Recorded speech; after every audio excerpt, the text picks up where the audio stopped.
It is an honor to be here. You know, one of my mentors who gave me my start in politics got his start with Congresswoman Nita Lowey. And although I never had the honor of serving with the great Congresswoman, I am proud to call myself a Nita Lowey Democrat.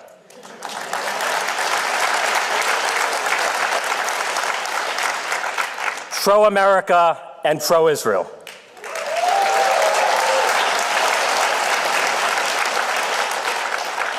And please join me in conveying the greatest debt of gratitude to Nita's greatest legacy, which is her family.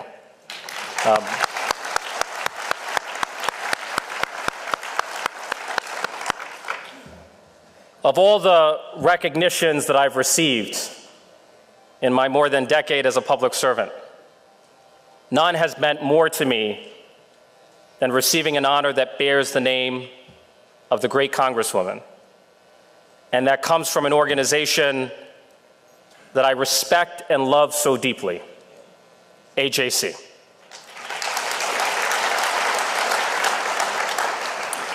And I know that love is mutual, but even if the love were unrequited, and as a single man, I'm no stranger to unrequited love, but even if the love were unrequited, I would still love AJC.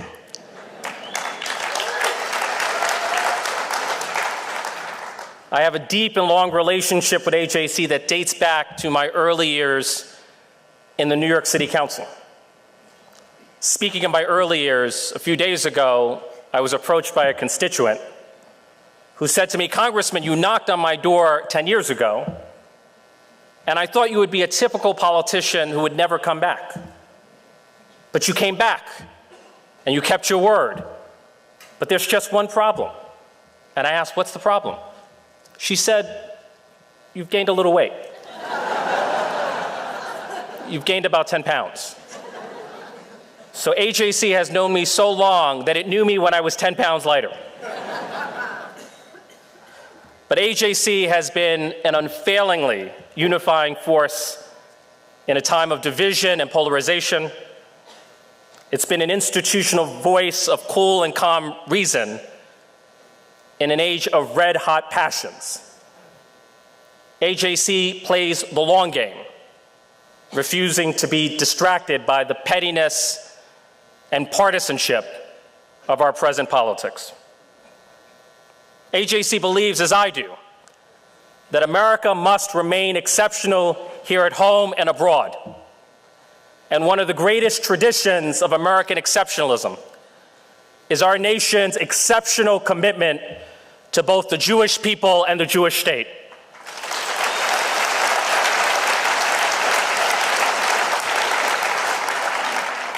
A tradition that I am proud to uphold as a forceful and fearless Zionist in the United States Congress.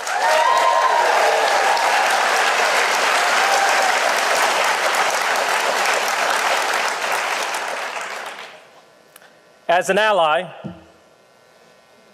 not Jewish, but Jewish, there's an expiration date on all my George Santos jokes, so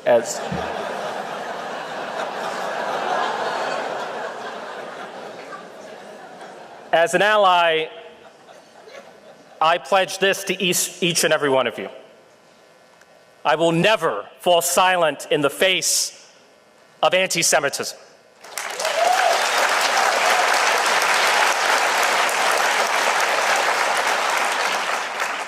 And I will always stand up and speak out with moral clarity at precisely the moments when it matters the most.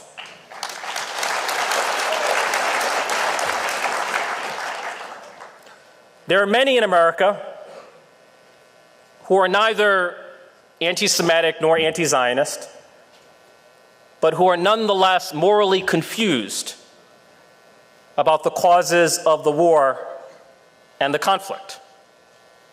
The dominant narrative in American media often portrays Israel as the greatest obstacle to peace.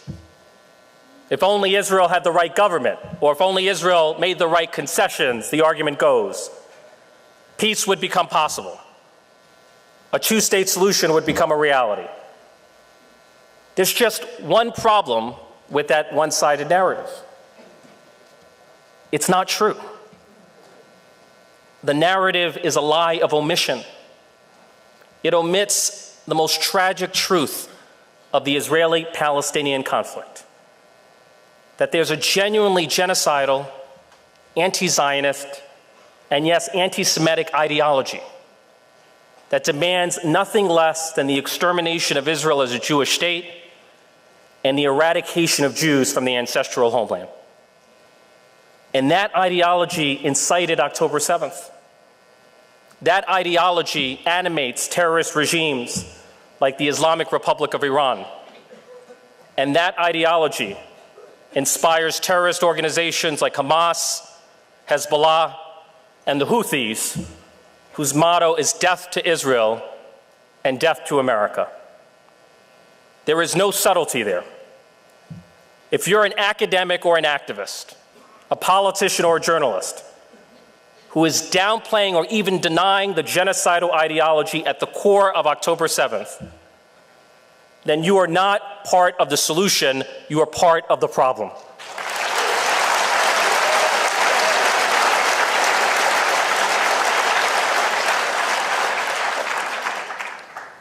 An international community that subsidizes and an international media that sanitizes a genocidal ideology is not promoting Israeli-Palestinian peace, it is perpetuating the Israeli-Palestinian conflict.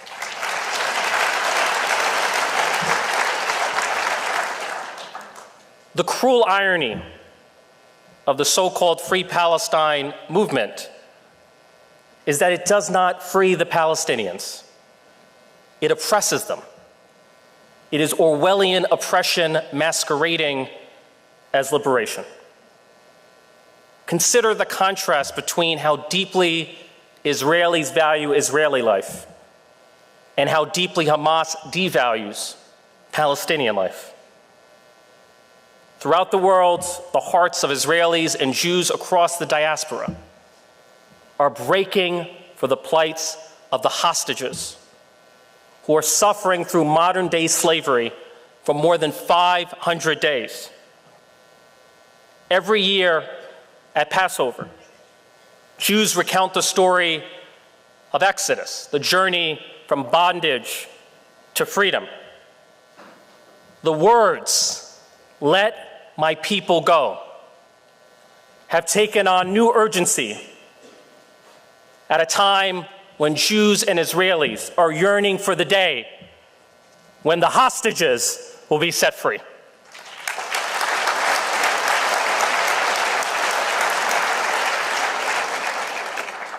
There is nothing that Jews and Israelis want more intensely than to see the hostages liberated, to see them emerge from the darkness of captivity into the light of freedom.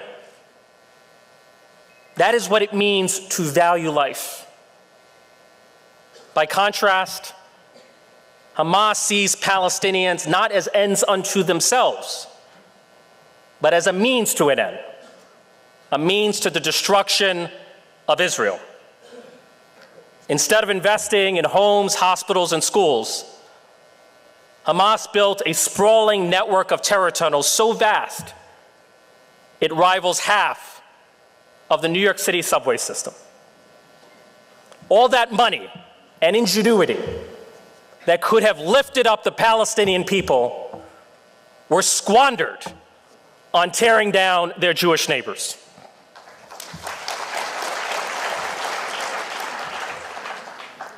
Jew hatred is an acid that corrodes the humanity of everyone and everything it touches.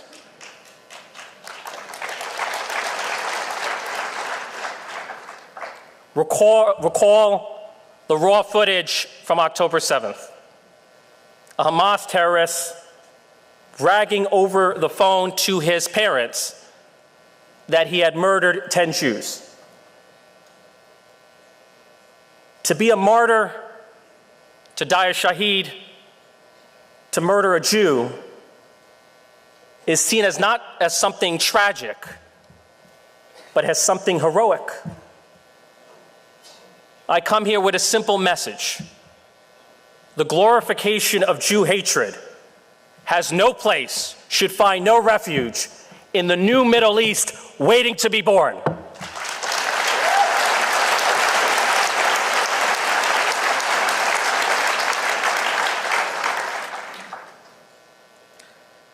The ideology of Jew hatred in the Middle East did not begin on October 7th. It did not begin in 1967. It did not even begin in 1948. The hatred for Jews in the land of Israel is older than the Jewish state itself, dating back to the Nebi Musa riots of 1920, the Hebron massacre of 1929, and the Great Arab Revolt of 1936, which has been described as the pre-Intifada, one of the precursors to terror events like the Second Intifada, a wave of suicide bombings and stabbings and shootings that murdered over 1,000 Israelis and derailed the peace process. October 7th did not happen in a vacuum. It was the continuation of a century-long cycle of violence and terror against Jews in Israel. That critical context is rarely explained to the American people by the American media. Golda Meir was right. If the other side laid down its arms, there would be peace. But if Israel laid down its arms, there would be no Israel. And that tragic truth is rarely explained to the American people by the American media.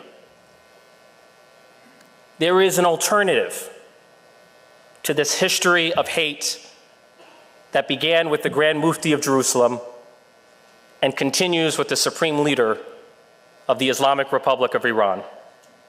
There is an alternative vision of shared peace and prosperity, of common humanity and dignity.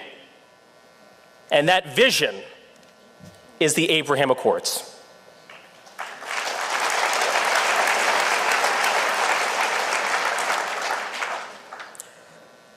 The Islamic Republic's empire of terror is crumbling in real time.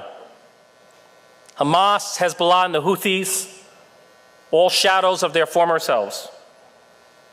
The Assad regime in Syria has collapsed, and Iran's defenses have been degraded.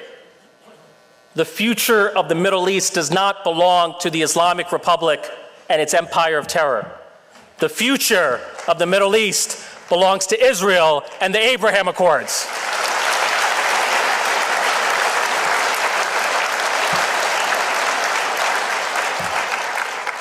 The future of the Middle East does not belong to hate.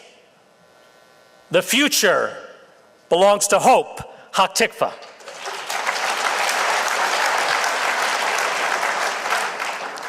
In the grand sweep of history, in the millennia-long Maccabean marathon that is the story of the Jewish people, we are as close as we have ever been to realizing the Abrahamic dream of a world where all the children of Abraham, Jews, Christians, and Muslims, can coexist in peace and prosperity.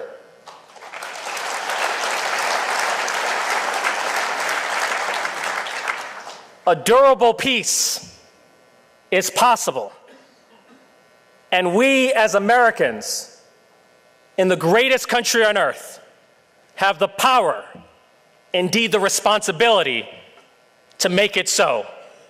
And make peace we will. God bless the United States of America. Am Israel. Hi. Thank you.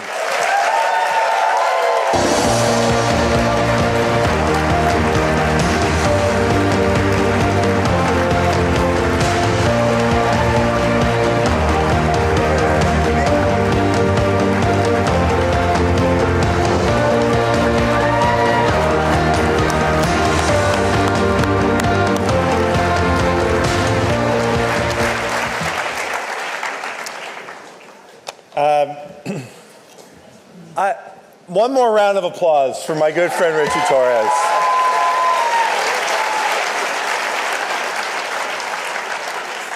Richie is always an inspiration.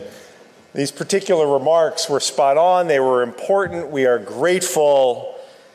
And I am so proud to congratulate Richie on this very well-deserved award. I am especially thrilled that Congressman Torres is the first recipient of the Nita M. Lowy Congressional Leadership Award. And I know that Steve and Dana and David and Daniel, who were so honored to have with us, agree that there could be no finer initial recipient than Richie. Richie was a dear friend and an unbelievable friend and ally of the Jewish people. And Nita, someone that I turn to always for guidance, for insight, someone who was such a champion for our people, will be so dearly missed by all of us. And I'm so very proud that we will be able to honor her every single year here at Global Forum. In November, I was in Brazil with a group of AJC leaders with our Belfer Institute for Latino and Latin American Affairs. And I met our next speaker, a principled pro-Israel progressive. Sounds like Richie Torres.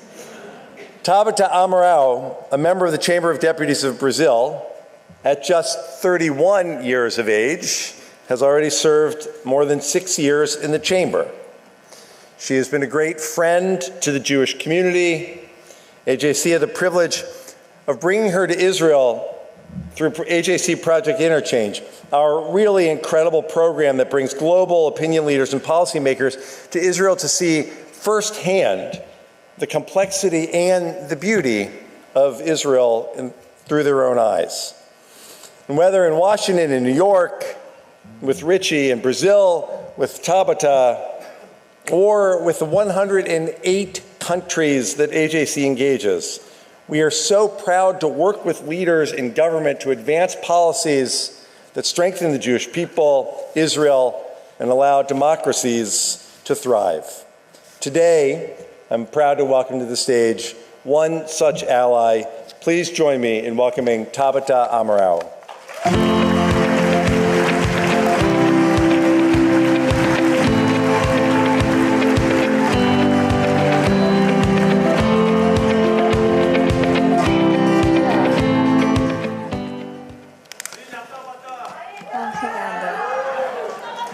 Good morning. Bom dia. It's a pleasure and an honor to be here and to follow Representative Torres, a colleague whose story resonates deeply with mine. We are both young legislators, shaped by hardship and determined to expand the promise of justice in our countries.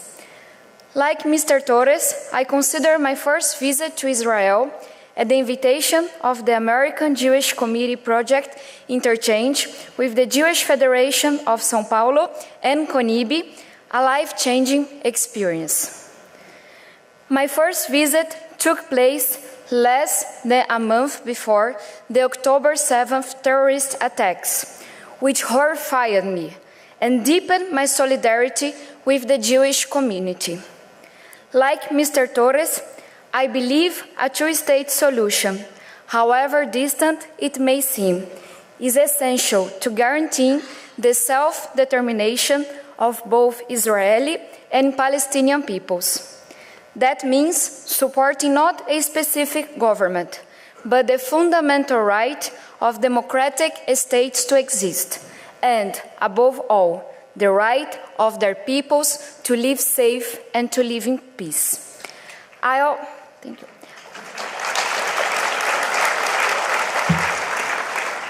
I also share with him the strange experience of having to explain, often within our own political circles, why combating anti-Semitism is not a distraction from my political commitments, but central to them.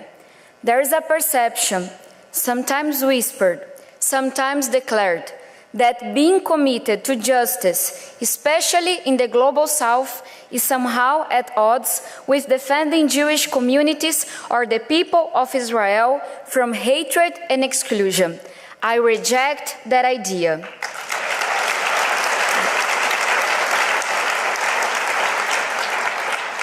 There is no contradiction. It is not despite being a progressive, but because I am one, that I made a point of being here today with you all.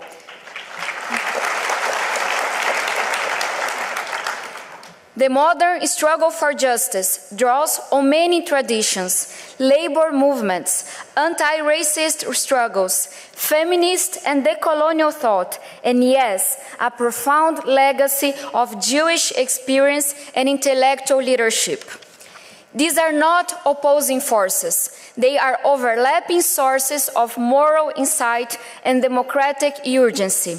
The Universal Declaration of Human Rights, which I regard as the most important political document of the 20th century, was born from the words reckoning with the Holocaust. It represents a collective admission of failure, the failure to protect the Jewish people, and the failure to grasp how quickly hatred, when ignored, can erode the foundations of our common life. Jewish survivors, thinkers, and scholars helped give meaning to that document, not only in law, but in ethics and politics. One of them, Hannah Arendt, found refuge in American universities. Her writing, shaped by personal loss and philosophical clarity, helped define our understanding of power, evil, and what she called our right to have rights. And yet, despite the lessons of the past, anti-Semitism persists and has resurged. In Brazil, a recent study showed a 350% increase in reports of anti-Semitism since October 7th.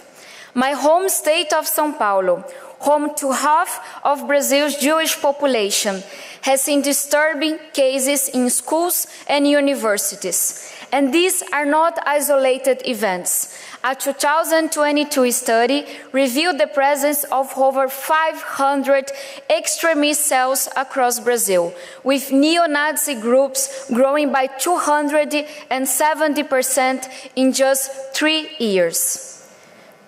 This is not just a Brazilian problem.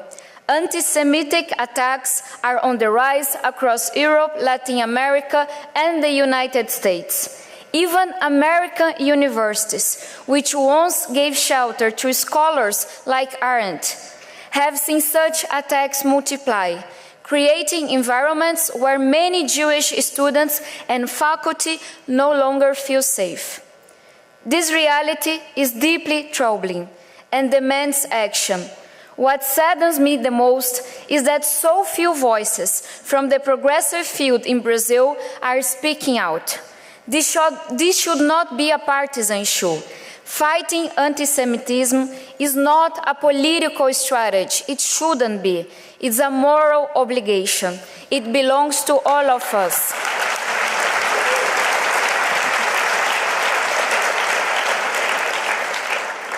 And just as we must stand firmly against anti-Semitism, we must also resist its instrumentalization. Today, we see legitimate concerns for Jewish safety being misused to curtail academic freedom and bend institutions into compliance with political agendas. Let's be honest.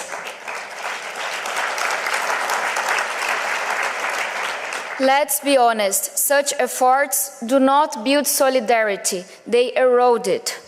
If we want Jewish students to feel truly safe, and I do want that, we must strengthen these institutions, not hollow them out. We must them hold complexity, not demand conformity. They need our help in that.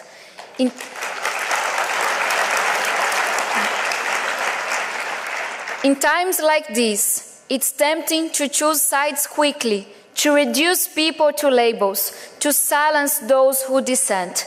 But real courage lies elsewhere, in standing with those who suffer, in defending the right to speak and to question, and insisting that dignity is not reserved for a few, but guaranteed for all. That's the vision I carry with me, a world where justice wears no jersey, where rights are not weapons, and where the pursuit of peace and equality is not a test of ideology, but a basic responsibility of leadership. Thank you very much.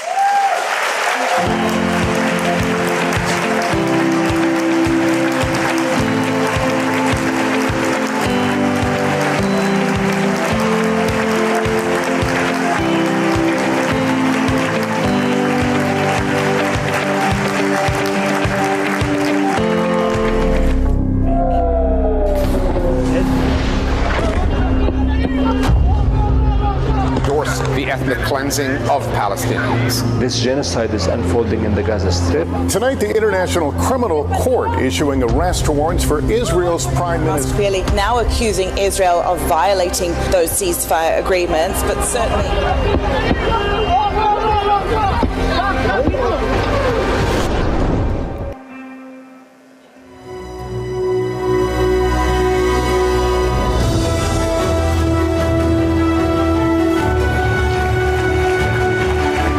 I'm not Israeli, I'm not Jewish, but it became a clear understanding. All the things that are being said, there were lies like that before, but they'd never stuck, and then just fire poured on them globally because it's Israel.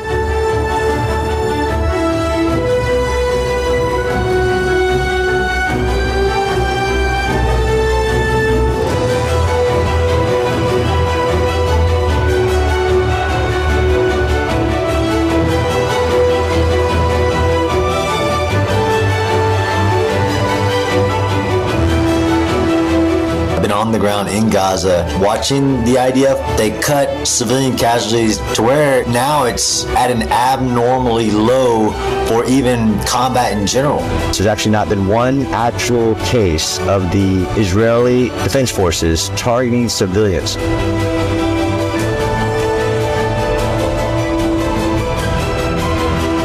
The UN is failing. This has been the greatest test of the United Nations since the end of World War II. You have people like the New York Times who don't understand the laws of war.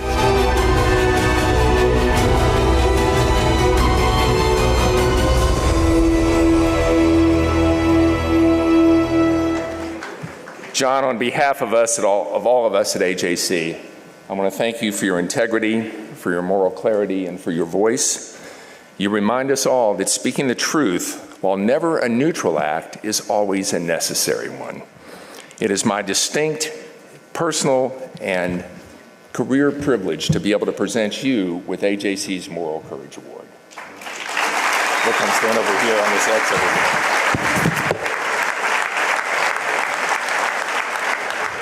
John, I want to just give you a moment to react to what you just heard, the reception you've received from this crowd. I'd say I'm speechless, but I don't think I'm allowed to be. A true, really lifetime honor, and almost also a sadness that speaking the truth is something unique, and having the courage to speak with the truth that you know. So I'm deeply honored. It's amazing to be here, and I can't thank you enough.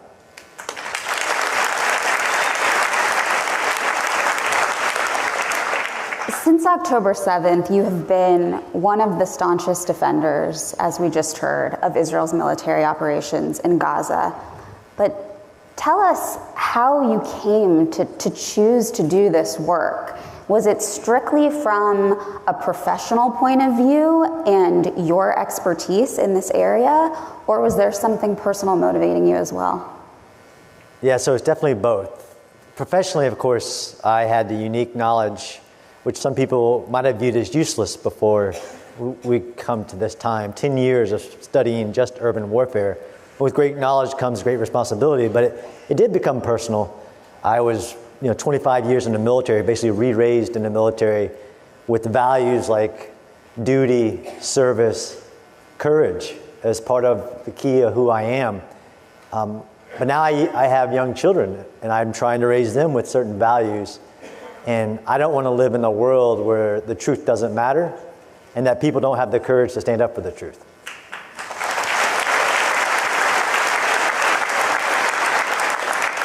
As you can tell from the reception you're receiving this morning, it means so much to the Jewish community around the world, to the people of Israel, to have allies like you in this fight. And showing moral courage is not something that we take for granted. And we know that it can sometimes come with personal risk and professional risk. What has been the response that you have received from colleagues in the military profession? Have you received personal backlash? Yeah, I've definitely received backlash, and not all good attention is good intention. I've had people try to get me fired. I've had people write to my employer trying to get me fired. I've had a very big newspaper, New York Times, basically after the Prime Minister mentioned my name in his address to Congress, mentioned my research.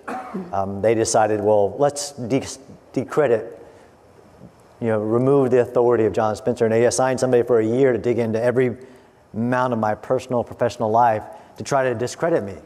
And I don't know if they're planning to try harder, but what I say to anybody, and there's a quote about don't argue with stupid people. They'll bring you down to their level and beat you with experience. But I stand by my information, and I can argue with anybody because everybody can have their own opinions. They can't have their own facts. So let's talk a little bit about misinformation, because in addition to actual warfare that Israel is engaged in, we are all fighting an information war.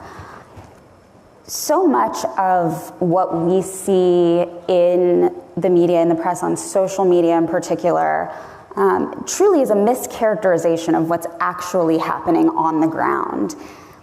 Can you help us understand where the drivers of this misinformation come from, and are there particular instances that you see online that are just particularly egregious?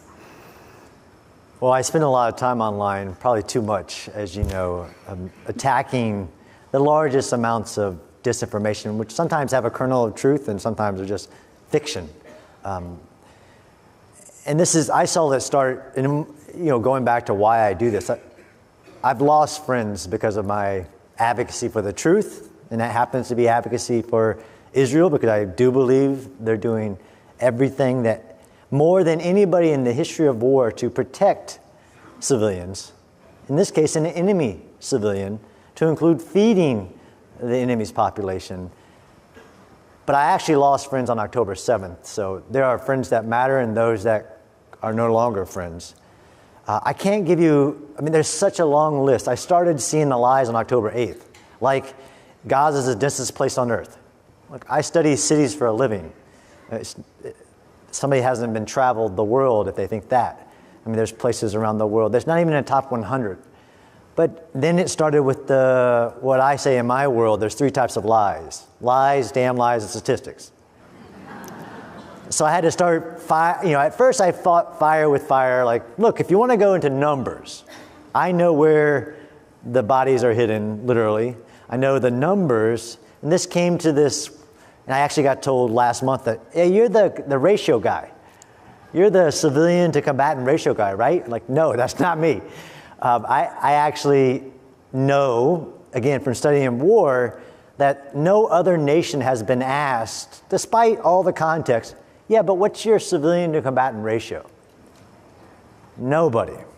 So this is where I've come to realize, although I have seen, and why I'm such a champion for the truth, is that I've seen anti-Semitism being cloaked in everything.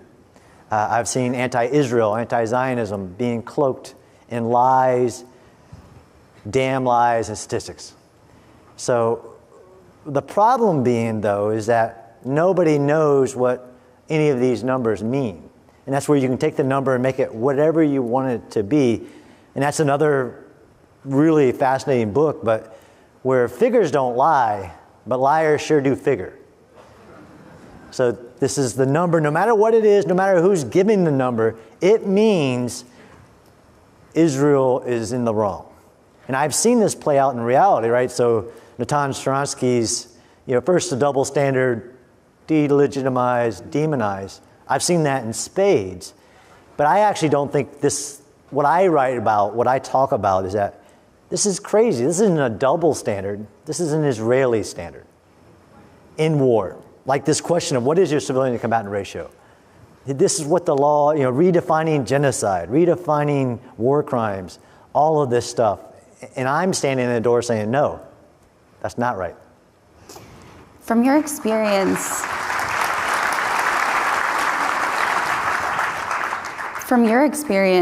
in the United States military, from your deep knowledge of urban warfare and international law, you approach this, as you just said, from truly a fact-based, research-based, statistic-based approach.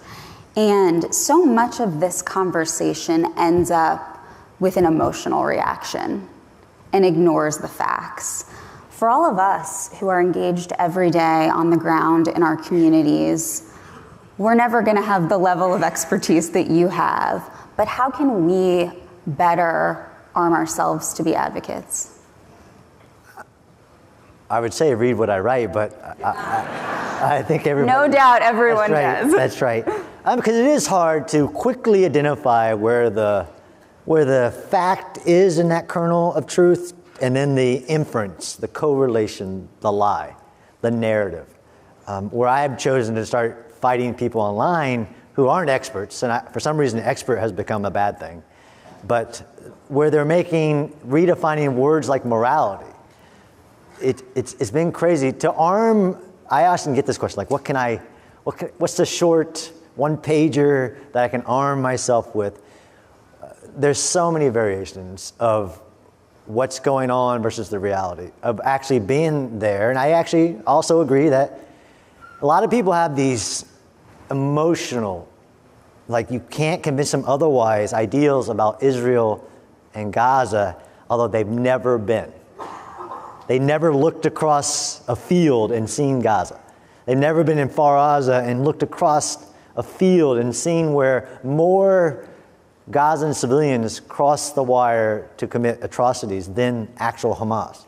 They don't know these things. I mean, within my realm of war, of course, there's a long list of, like the civilian to combatant ratio, stop playing that, that's not how war works, or any other number that's effects-based. The fact that it doesn't matter what Israel does. It doesn't matter that Israel has done more to prevent civilian harm than any military in history. John, look at these pictures. Look at these figures. Look at these numbers. That's not how war works. Or even Hamas, to characterize Hamas as something different than what it is or what it says. It actually, in its charter, in its multiple charters, it doesn't just want the destruction of Israel and the death of Jewish people in Israel. It wants the death of Jewish people around the world. And this leads to what's his strategy, but also his tactics. So another thing that I like to highlight to everybody that seems to forget is that since October 7th, but also before that, if you've ever studied the history of Hamas, Hamas does not deploy a human shield strategy. Hamas deploys a human sacrifice strategy. Everything it's done in Gaza in its approach to destroying Israel and killing the Jewish people is to sacrifice its population. Everything it says and everything it does. It built Gaza for war, billions of dollars, 400 miles of tunnels. And I also point out that, that every of the 2 million people in Gaza, all of them could fit in Hamas's tunnels with ease. But not one of them is allowed.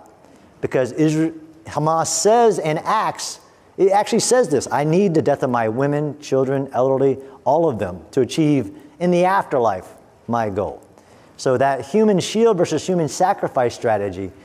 But the list is so long of just straightforward, like, this is crazy. How have we turned into a world where the victim becomes the aggressor? Where no matter what the other side says, it doesn't matter. They have these ideals about what should happen. Just like the ceasefire now. Ceasefire now would be you want the war to continue forever, just a cycle of violence. So let's talk a little bit about the current military strategy and operations in Gaza. Do you think the current strategy is working? Where do you see this going? And in terms of other threats in the region to Israel, whether it be from Hezbollah or the Iranian threat, what do you assess as the most critical needs for the Israeli military at this moment? That's a hard one. So I, as a war analyst, as a war researcher, that's what I do. So if I was to analyze how's the war going for both sides? Hamas no longer has a military. Hamas struggles to maintain power. That isn't from trying. The strategy moving forward and actually understanding what came before, even since October 7th, is what has Israel been allowed to do? And from unfortunate statements like the correct number of civilian casualties in this war is 0. That was a call for Israel to be defeated, in my opinion. Don't go to Rafah, where the leadership is, where the hostages are. I understand that war is the pursuit of political goals. It's always fought in both an internal political environment, but an international and global political environment. So the biggest challenge for the IDF right now, although Hamas's military has been dismantled, it had this vast military of over 30 to 50,000 fighters, 5 brigades, 20,000 rockets, the ability to hold ground and do attacks. It doesn't have that anymore. Yes, it has a lot of radicalized. The average age of a new Hamas recruit is 16 and a half. So yeah, it has a lot of radicalized people that will join and form this guerrilla force. The biggest challenge, though, to get to your question, is will. Right? War is a contest of will. And people think it's just between the two militaries. And it is that. You're trying to convince your enemy to do what you want it to do, like surrender, stop holding hostages, all these things. But it's also a contest of will politically, and we've seen that play out since October 7th, where you've had national leaders parroting Hamas's numbers or parroting false information, which is really problematic. While Israel has also been attacked on 7 different fronts. So to talk about the strategy against Hamas, you can't talk that without talking about how Israel dismantled and did to Hezbollah in a matter of weeks, showing the power of Israel and what it did for the Islamic regime in Iran's circle of fire around Israel, how it's made the Middle East safer, all of this. But it really comes down to the will of the people. So like the Israeli society, and this happens in war as well, like, look, the cost has been too much. In war, you have to maintain the will of the people. So for the IDF, the tactics, the IDF have proven to do the unthinkable, and from somebody who studies war, multiple times, to include in Gaza, the ability to separate the population, kill Hamas fighters, kill or capture. It's been, unimaginable, which is really Israel's military history. But the biggest challenge is the people understanding what it will take, right? This is the ideal. You can't defeat an ideology, right? So I study wars, and that's not true. Come on. That's like saying I want to pull the German population while I defeat the Nazis, and you can't defeat them this way. It's the misapplication of frameworks. I absolutely think that Hamas can be defeated, that the Gazan population can be de-radicalized. I also think that anti-Semitism in the United States, for us, can be depowered, a light shown on it, and remove it from its power. And that's war, right? We're at war with anti-Semitism. Israel is at war with Hamas. It can absolutely be defeated, its weapons taken, and it be de-radicalized. But that takes time and it takes resources. So we're all engaged.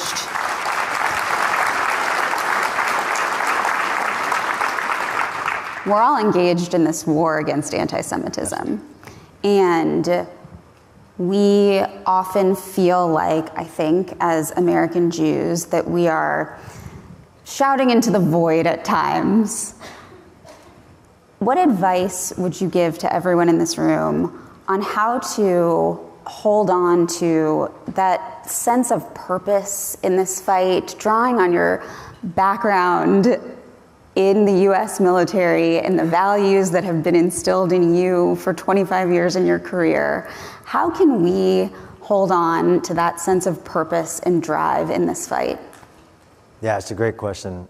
And as I visited Israel quickly after October 7th, and as I visited the IDF soldiers in Gaza, they don't question why they're doing what they do and why they're doing it with moral and ethical conviction, protecting civilians, is that they can see their homes behind them. They can see the rockets from Hamas that land inside Gaza often. They can see them going over their heads and headed towards their homes. There's no question on why they're fighting and that they will continue to fight until the job's done. I think the same is here for us. The number one thing I tell anybody is fight. We all have to fight. A single candle in the darkness can light a room.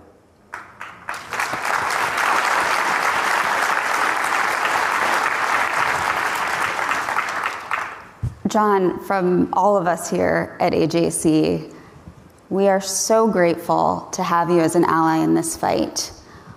We have felt as a community that very few friends have been willing to stand by us, and today's program is proving us, hopefully proving us wrong, that we do have friends and allies in this fight.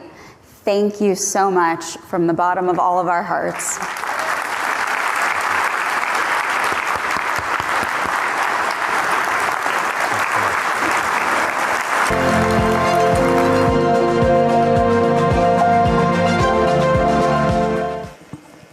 One leader who has stood out is Paraguay's President Santiago Peña.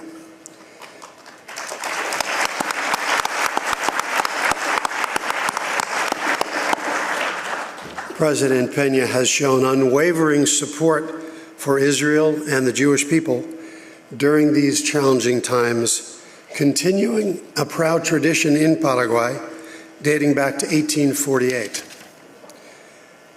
President Peña has endorsed his country's designation of Hamas and Hezbollah as terrorist organizations.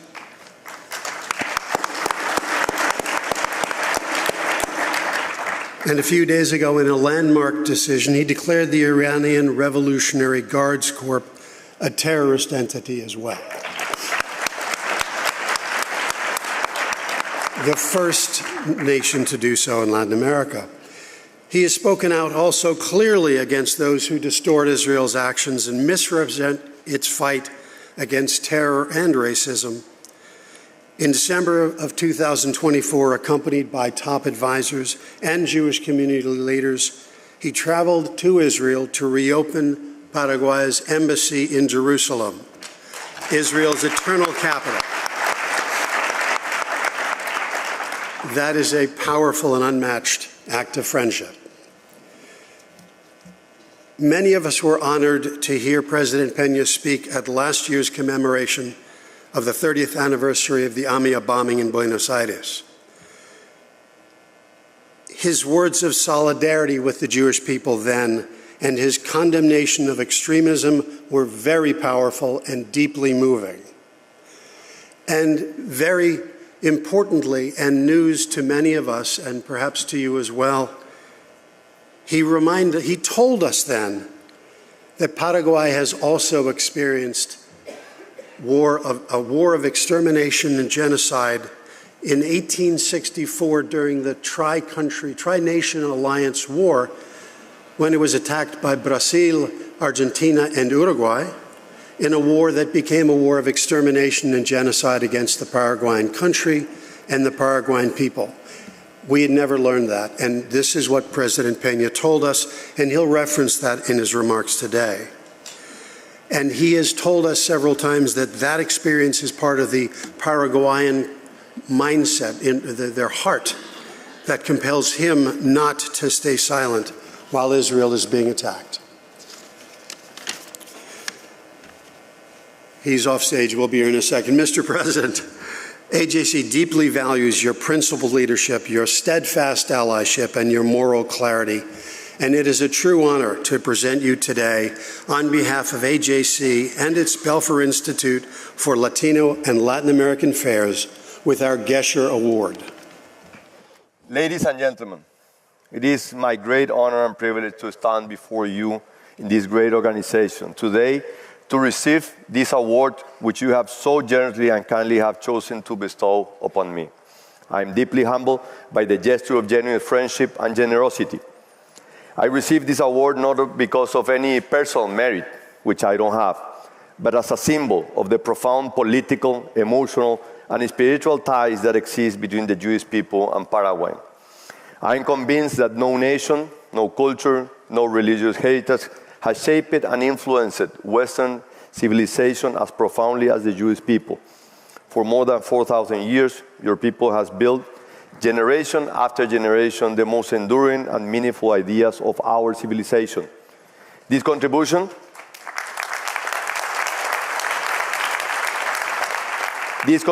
have helped preserve humanity, particularly through the profound moral and philosophical principles that continue to guide us. So let me begin by saying the most simple, yet at the same time most powerful words that any human being can say. Thank you very much. I want to celebrate today the enduring and historical friendship between the people of the great nations of Paraguay and Israel. I'm convinced that there exists an indestructible bond between Paraguay and the Jewish people, a bond that is built not upon mere political convenience or expediency, but upon our shared commitment to principles that transcend space and time, principles like peace, justice, and sovereignty of nations. But above all, the principle of solidarity and true brotherhood. Paraguay has been one of the countries that has most vigorously stood beside Israel after the criminal, weak, and cowardly attacks of October 7, 2023. This atrocious act that claimed the life of over 1,400 innocent people, including individuals from more than 20 countries, was not only an assault on Israel, but on humanity itself. Today, in the name of David Schwartzman, an Israeli Paraguayan who was killed that day, and of the innocent men, women, and children who remain in captivity, held criminally hostage by Hamas, I stand before you to say to this victim that we do not forget them, and that we condemn with all of our heart those miserable hands, full of hatred and violence.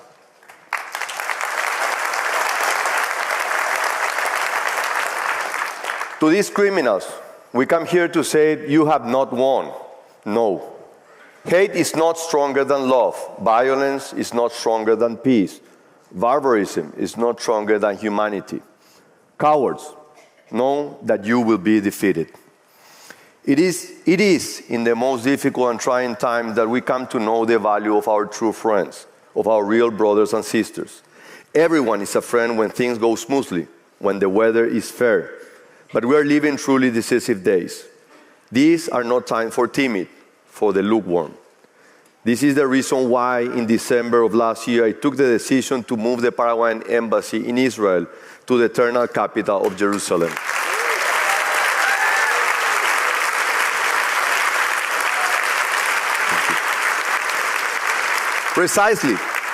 Precisely when the world seems to once again abandon Israel, forget the Jewish brethren, when everyone seems to be turning their back on this country, Paraguay is here to say, we are with you, our dear friends. We will not abandon Israel.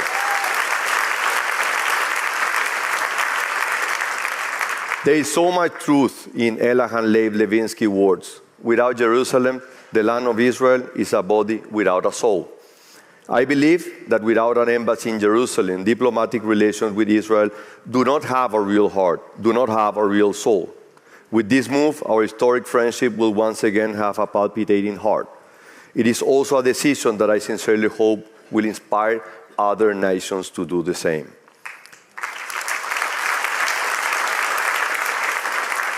However significant the decision to move the embassy to Jerusalem is only one more link in the rich and profound history of friendship between Israel and Paraguay. This long relationship goes back to at least 1947. In that year, Paraguay was proud to cast one of the decisive votes in favor of United Nations Resolution 181, which established the modern state of Israel, a land of milk and honey, as Exodus prophesied.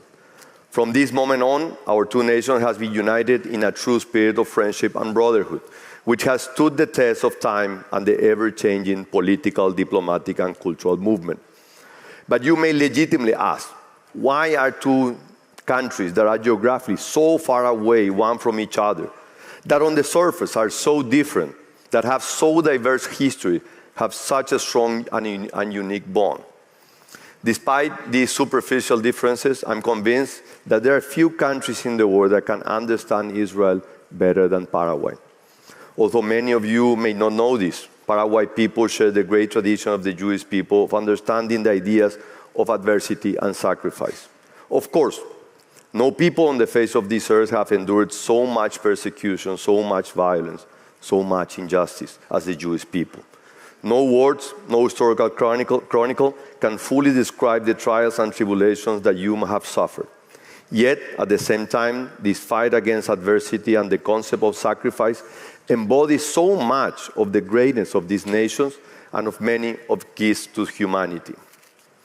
Paraguay's path has also seen its shares of hardship, suffering, and resilience.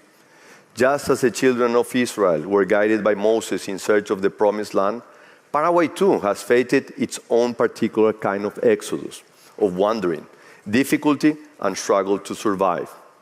Paraguay was once the most prosperous and developed country in South America back in the 19th centuries, as well as a zealous defender of its independence. This created an homogeneous population with strong social ties and a very unique sense of identity. However, Paraguay, like Israel is today, lives in a very rough and complicated vicinity.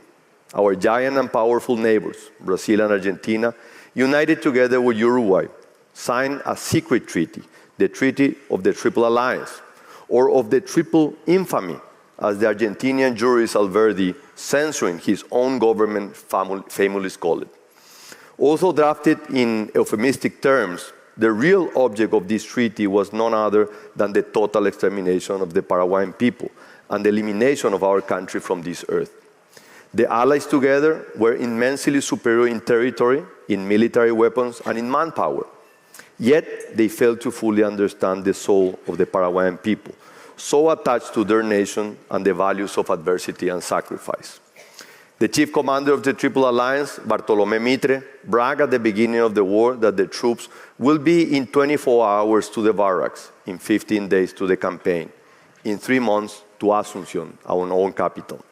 However, the Allies were disappointed, to say the least, when their plan took more than 6 years of brave fighting and resilience by Paraguayans, who managed to save their homeland from complete extermination. In the end, nevertheless, the consequences of the war were truly disastrous. Nearly 90%, 90, of the Paraguayan male population was killed. Two-thirds of the population were either decimated or made prisoner. We lost 60% of the territory. Our industry and commerce were destroyed, and our development halted for over a century. One Brazilian author, extremely critical of his country's deeds, even called the war the South American genocide. Thus, as president of Paraguay, I can look you in the eye and say that the Paraguayan people can understand the adversities, the injustices, the great sacrifices that your people face every day. We know what it's like to live in a neighborhood that wants you to be eliminated. It is this same sense of identity that leads us today to support the State of Israel's legitimate claim to Jerusalem as its capital city, and to defend its territory and people from any invader or external threat. Today, all Paraguayans can say, we understand you, we are with you. In sum, both Paraguay and Israel may be small nations geographically, but spiritually, they have shown to be giants when facing adversity. Moreover, our two nations understand the transformative power of sacrifice, resilience, and hope. We are friends in sum because we share the same values. The brilliant Jewish thinker Hannah Arendt traced the origins of so much of the violence of modernity to a common root, that most hateful ideology of anti-Semitism. I have to confess here that I have never understood how so many people have adopted this horrible worldview, given that the Jewish people has given so much materially, culturally, and spiritually to the entire world. And yet, sadly, this evil perversion is still very strong, as you all know. Today, we see with deep concern an increase in anti-Semitism in all of its forms at a global level. This manifests itself not only in violent acts against the Jewish people, but also in a distortion of facts, which seeks to deny Israel's legitimate right to take measures to preserve its own existence. At the height of the anti-Semitism in the 20th century, when the Nazi barbarian seems unstoppable and triumphant, the great Argentinian writer Jorge Luis Borges stood among the anti-Semites to chorously say, "Yo judío," I am Jewish. So today,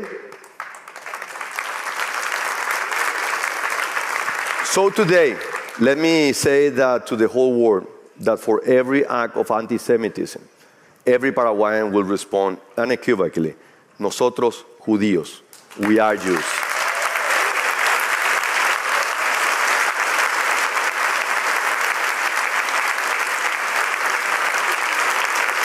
Thank you. I'm finishing. Thank you. Thank you.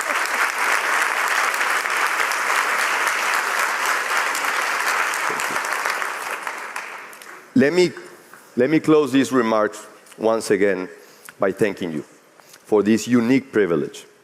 Let it shine as a great token symbolizing the friendship between the Jewish people and Paraguay. But before leaving you, please tolerate me one final reflection. Trying to come to terms with the unspeakable evil of the Holocaust, of the Shoah, the German-born Jewish philosopher Theodor Adorno said that it was impossible to write poetry after Auschwitz.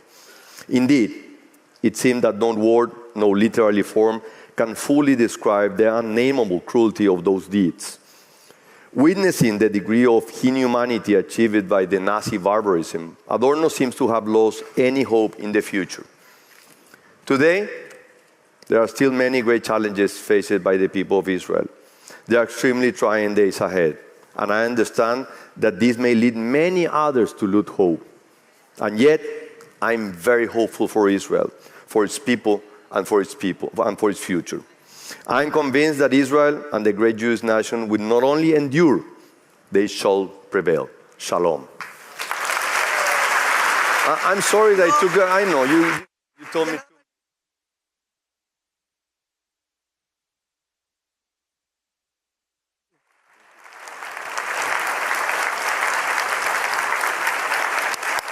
Thank you.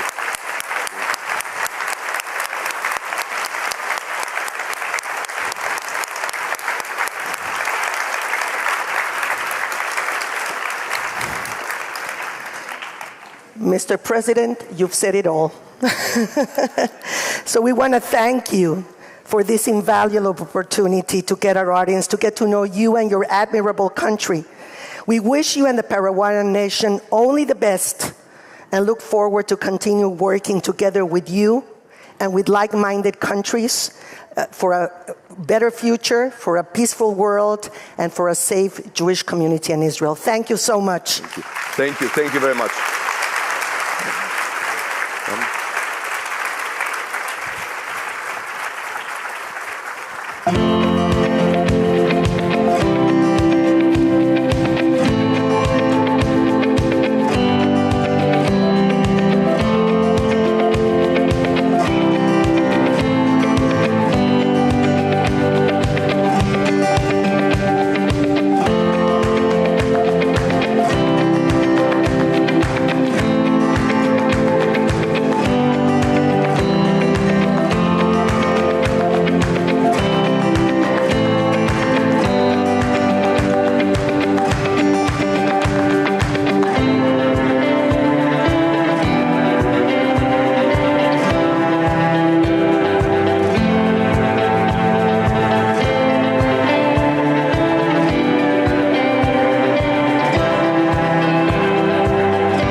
please welcome AJC Executive Council member Lisa Perzan.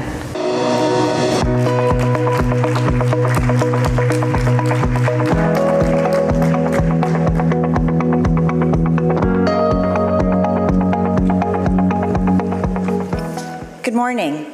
Like countless others among you, I've watched with alarm as educational institutions have too often become hostile environments where Jewish students are marginalized, silenced, and unsafe, both in the classroom and on the quad. Education is critical to the health and success of any society. Schools are spaces that should foster critical thinking, viewpoint diversity, and mutual respect. But all too frequently, those principles don't apply to Jews and Israel. Like our broader society, schools have become polarized spaces where nuanced understanding and rigorous debate have been replaced with simplistic narratives and echo chambers. Despite well-intentioned efforts to promote inclusivity, those efforts often exclude Jews, leaving Jewish students and faculty feeling unwelcome and intimidated. Launched last year, AJC's Center for Education Advocacy has a bold, multi-tiered approach that is providing a powerful response to these challenges. Our work begins in K-12 spaces and extends through universities, colleges, and graduate schools. We provide sustained, thoughtful, and constructive engagement with administrators and faculty. We empower and train the next generation of Jewish advocates, both at the high school and college levels. We monitor and advocate on education policy issues, and we train parents to be empowered, effective advocates for their children. We're very busy. With all of that in mind, key questions remain. How do we fix this? How can we ensure our educational institutions truly include and protect Jewish students? Today, we are fortunate to be joined by two distinguished leaders who are committed to finding solutions. Colette Coleman is the Vice Provost for Student Affairs at George Washington University. She is a distinguished leader in higher education who has been at the forefront of creating inclusive campus environments. And Dr. Tom Kelly is head of school at Horace Mann, one of the country's most prestigious independent schools, serving students from nursery through 12th grade. Tom is a passionate advocate for building educational communities that prioritize understanding, empathy, and critical dialogue. They are both also alumni of AJC Project Interchange delegations to Israel. Moderating today's discussion is Dr. Laura Shaw-Frank, who directs AJC's Center for Education Advocacy. Together, they will help us understand how schools can intentionally build Jewish inclusive educational communities committed to critical thinking, brave conversations, and genuine empathy. Please join me in welcoming Colette Coleman, Dr. Tom Kelly, and Dr. Laura Shaw-Frank.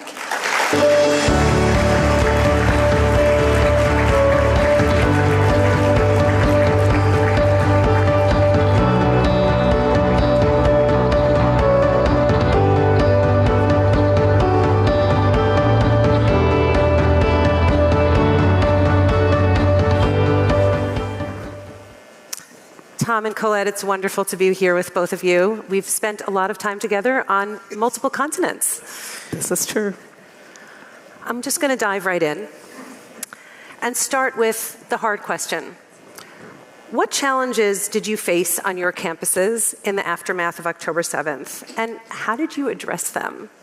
I want to start with you, Tom. As you know firsthand, because we reached out to you for support, once we got our bearing, fear, misinformation, disinformation, the adults now feeling the cancel culture like our kids navigate today, real unsteady, uncharted waters, which was surprising as an educator given the tremendous success the independent schools have had in building inclusive, rich, diverse tapestries of kids. I'm proud to be a leader of a school that, in fact, our Jewish families led the Difference Initiative. In fact, our 54% diverse today is because our Jewish families not only funded the work, they gave up seats for it to occur. But in the midst of the political free-for-all, in the midst of the fear, in the midst of the shock, there was almost a numbness. And I think you had to lean into it the same way you tell our kids to, and you had to believe in your school's mission and vision and your community's ability to figure it out. For us, as you know, we lean heavily on scholarship because that's what our kids respect.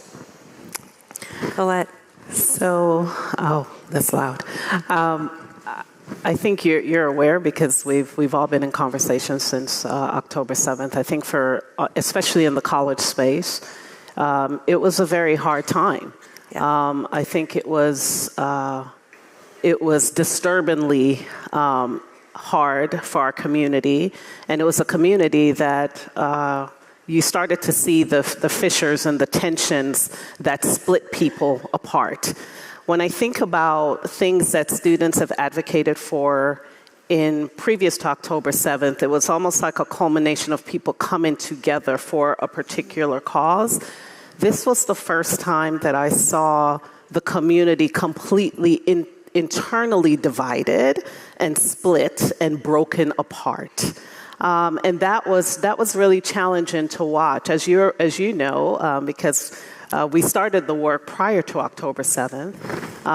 We understood that there was a gap in information, understanding of cultures and people, and not just about the complexion of your skin, but really just around your lived experience as a human, right? And so we started that work prior to October 7th. I believe it was the first time I had you come to campus was January, right? Yes, it was that's January right. of 2023 to train all of our staff on what anti-Semitism, what it is, how it looks, how it shows up, what the language is that's used. And we started that work in January.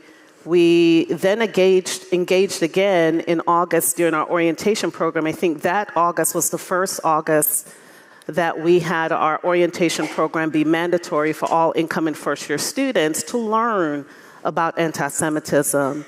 And that was pre-October 7th.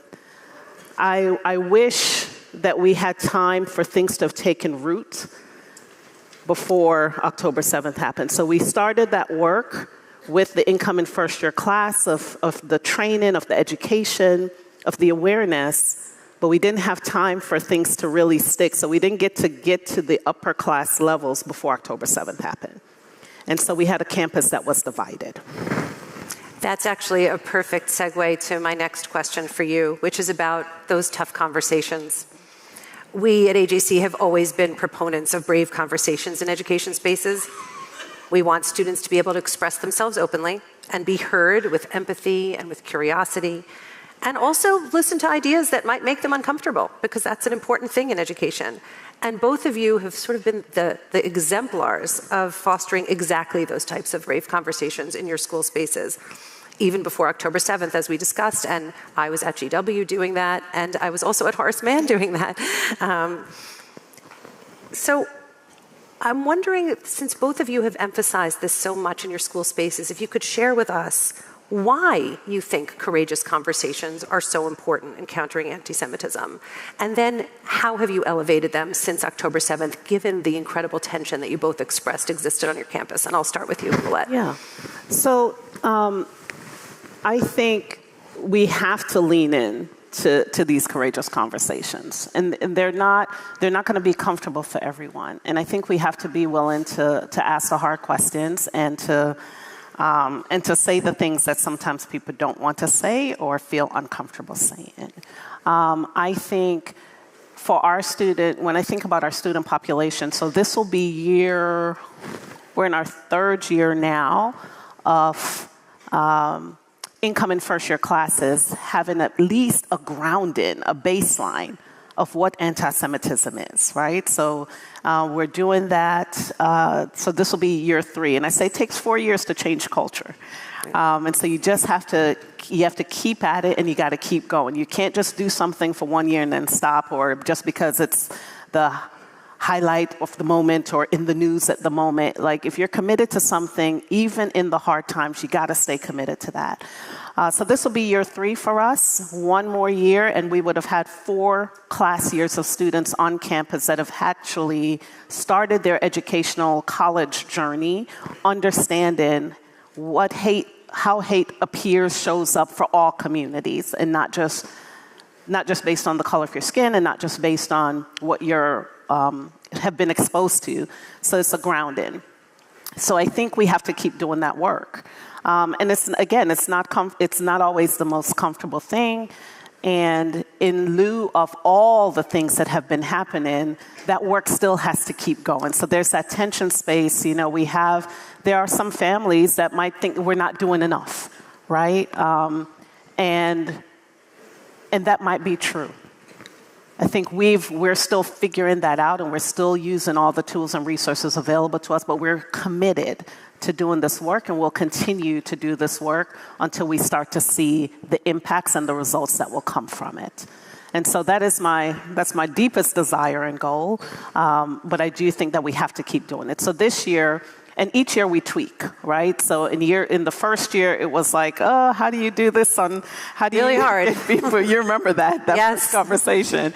Are people going to be like, oh, what are they doing? But we did that, and we've tweaked it every year. And this year, not only will they have the main conversation about what is anti-Semitism, but then we'll be breaking into smaller groups. We're working with Constructive Dialogue Institute this year to do those small group conversations, to take it further, to do the peer-to-peer, because it's one thing to do on a big scale, large scope, but what does it look like when you then go into your residence hall? What does it look like when you're in the dining halls or in, the club sports or the intramural team? How do we get to the core peer-to-peer conversation? And so that's the next level for us.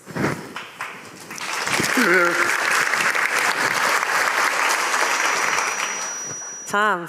You can't do it in silence. Yeah. And I think this is a horrible lesson schools have taught kids since October 7th. We have stood proudly as the minority against all sorts of tragedies. We have a universal declaration against hatred and oppression that lists out the parade of horribles. And I think kids should see that. I think institutions like ours should be comfortable taking a stand. We have a mission, we have a core value. We are private by the nature of being independent. So what's our excuse? We are not fearful of retribution. We can handle a hit to enrollment. We can be over-enrolled. If you don't like us, don't come. We're not the only brass ring in Manhattan. There are other fabulous schools, but we made the decision we weren't going to do it in silence. As you know, we made the decision it wasn't going to be perfect, and I wouldn't want to lead a perfect school. Kids and adults, our legacy has ebbed and flown, rightfully so, by our own mistakes, and why shouldn't this be a moment too? We're certainly not going to not lead out of fear. And you had a comfort of asking for some expertise. You came and led one of our early on courageous conversations where with Ari Gordon. A moment. We had a student leave in tears, and another student in tears over having loved Israel too much in the moment and not aware of the young lady behind her and her lived experience. But as was expected from schools that take the work seriously, the students cleaned it up on their own. The adults were involved, but the students knew at the end to figure this out together. I think, much like my colleague here with the big kids, still kids, and I think we've forgotten that at college, they're still kids. They still need to be taught, they still need to be led, they still need to be guided, and occasionally need to hear they're wrong. But I think the consistency of it. So we have taken much of the work we did with some urgency and somewhat with a little bit of a mess as we figured it out. We're beginning to institutionalize it. So our social media work now in 6th, 7th, and 8th grade will be consistently wrapped around the Middle East as an example of 2 truths and very malicious disinformation.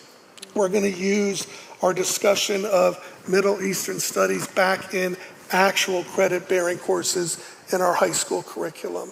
We're going to have conversations with parents about interdisciplinary group dialogue and what it means to lean into a conversation, let alone lead it without making it even more incendiary than it began. And we're going to continue to learn and grow, that it is not a perfect science. I am well aware of families who chose not to apply to Horace Mann. Gaslighting I was accused of. I'm an Irish Catholic leading the charge, and I was accused of gaslighting. And you know what? I have a board, and if the 35 trustees at HM don't feel I'm serving the legacy correctly or admirably, they have a right to ask me to move on, and that's okay. They won't. Well, I hope so. 5 more years. But it's been a privilege to see it live large on campus alongside the other work we do. The colleges have a very nuanced intellectual war to wage, and it's not going to end. I grew up in a community where I knew anti-Semitism was just beneath the surface. You've heard me talk about my time in Scarsdale, where you were encouraged not to wear your Raider, your varsity jacket outside the village. I had the bagel face. I had all sorts of epitaphs when we played other schools. I think I was shocked at how easily people thought it was gone, that in our moment in time, anti-Semitism had been conquered. And then I went to Project Interchange and spoke to incredibly gifted scholars and politicians who thought peace was almost there with Palestine, that we were doing the right things at the kibbutzim, that we were leaning into our discomfort, we were sharing our medical expertise, our entrepreneurial spirit, and it's a perfect example of how wrong it can go, how quickly, when misinformation is out there. Not alone. When one group celebrates death and America and everyone else celebrates life, that's an interesting dynamic to raise kids in today, and that's why I was pretty outspoken, perhaps a tad so, in my community, that it's bullying. And in our community, beyond 6th grade, if you bully, you're expelled. If you're smart enough to be here, you're smart enough to know what bullying is. And the kids got it, which was even more frustrating. Yeah.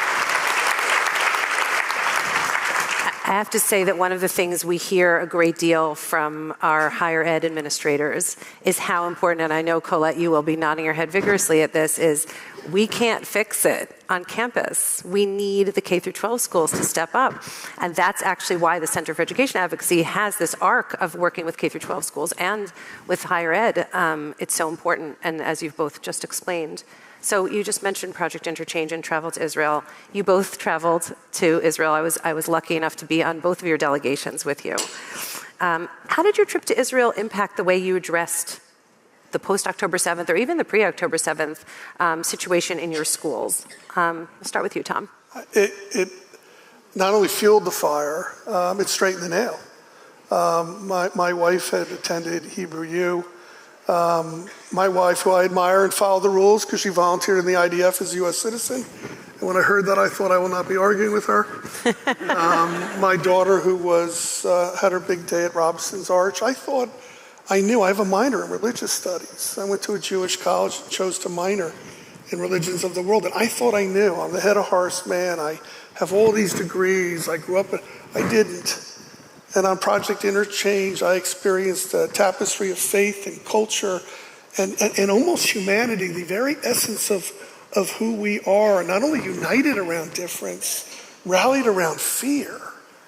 And yet to see a functioning society navigate those two mantras, what's our excuse? When stateside we have so many individual freedoms, so many choices, so many places you don't have to be, why are we screaming at each other and sometimes screaming at the wall? So for me, it was an adjusting of what I mean by privilege. It was an adjustment of the rhetoric and the language. It was a reminder, anti-Semitism all through the Holocaust. It was a reminder of what we've done to other races and marginalized. Why is Jewish culture, faith, nationality not part of our difference work? So I had the chance to come back, and I'm encouraging AJC to send teachers. I had a chance to come back and double down, and this year have an administrator in the AJC leadership cohort, because we don't know. We don't know, and we need to know. Yeah. And I think for me, I raised my eldest child in a predominantly Jewish neighborhood, right? We were the only minority family on the street for 3 blocks in a pretty Orthodox neighborhood as well. So the exposure to lived experiences of others was not something new to me or to our family. We built Sukkot, we did Seders, we did, how you're talking about your Passover dishes and keeping kosher and how you had the separate dishes, like we did all the things, okay? Because we wouldn't be able to have people over if we didn't do all the things. On behalf of my people, I apologize. That's so good. And so I think there was already an exposure there. I think one of the things that I was really taken aback by in the college, in the higher ed landscape is how much the homogeneousness of our communities can keep us from knowing each other.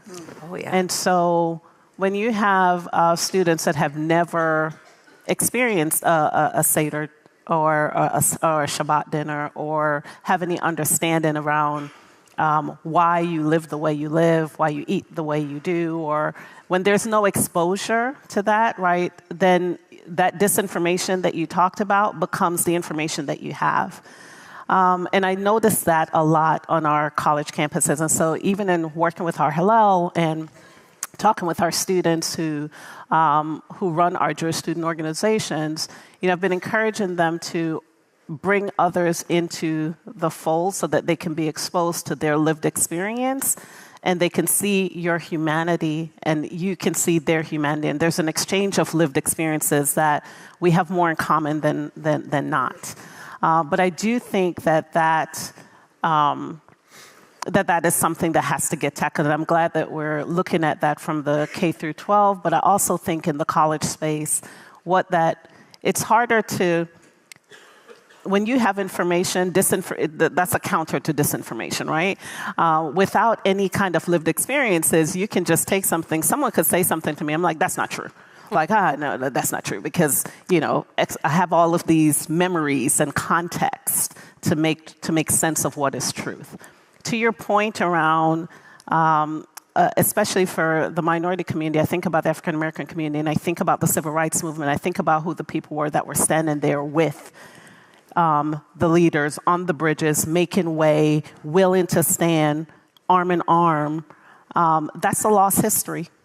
I think that's lost somewhere. And so this past fall, we had a Black and Jewish dinner. We worked with the Foundation to Combat Anti-Semitism to hold this unity dinner with college students from around the DMV, Blacks and Jewish, to kind of talk about that history and to share a little bit of that context, because the TikTok news can sometimes, some things get lost within that trend. Just a few. Just a bit.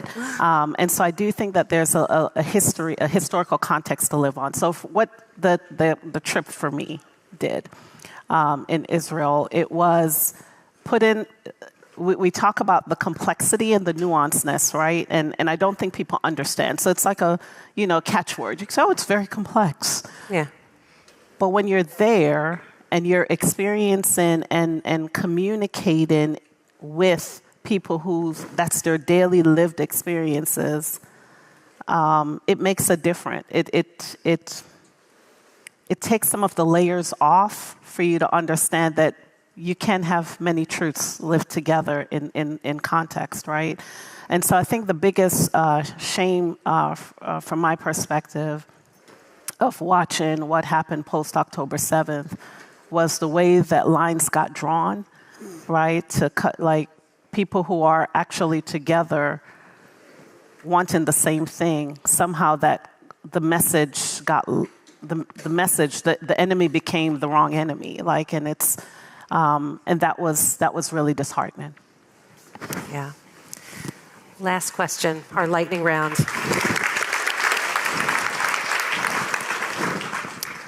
What do you wish the world knew about your work at GW and at Horace Mann, and what are your goals for the future? Colette. Yeah. Lightning round, though. In 7 words. The clock is telling me I have to wrap up. Latin. Okay. What I wish the world knew about GW. So right now, what I think people know about GW is the loudest noise, right? So all of that background foundational work gets lost. They don't know that we are still really building a foundation for present day and the future, right? Don't believe the sound bites on social media. There's a lot more There's a lot more there. And so what I want the world to know about GW is that we are committed. We're committed to fighting anti-Semitism and hatreds of all kinds on our campus. We're committed to doing that work and to building a foundation that can sustain for the future.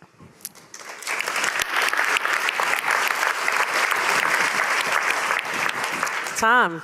You know, when you get to have a 150-year legacy, you have a right and a responsibility to stand for something. And I'm proud of the fact that community matters at HM. And in this moment, we need to remind everyone that within the definition of community is belonging. And belonging is a universal. Hate's a toxic, dead-end subject. But within that belonging, there's a willingness to listen, a willingness to see, a willingness to appreciate, and a willingness and a responsibility to speak the truth.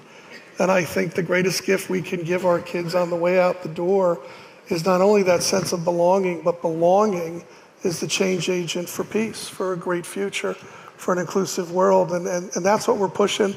We're not selling it. We're giving it away for free if you'd like to come. But I like the fact our kids sometimes say, and they want it on a T-shirt. I said it once at an event, and I thought, geez, that's going to wind up in the Post. I said it at an event once where there was a bullying incident on campus. You know, you come for one of us, you come for all of us. And I want you in this moment to have that mindset when you enter a campus dorm. And look how hurt and hatred tends to go after the weakest, the most unrepresented in the herd, no matter what the topic. I also joke with the kids, we're the Navy SEALs of academia. That's going to wind up in the Post. So please no one repeat that outside of here. But with that comes a sense of loyalty to one another.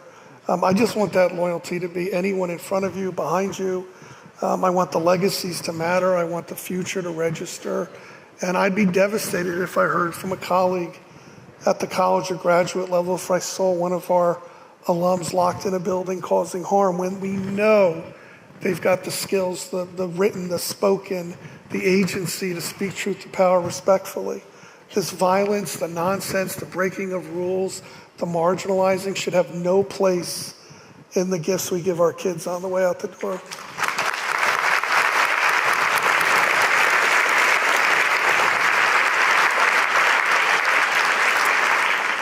Tom and Colette, it's been an honor to be in conversation with you, and more, it's been an honor to continue to work with you in the past, and I'm so much looking forward to continuing to work with you in the future. Thank you. No, thank you too.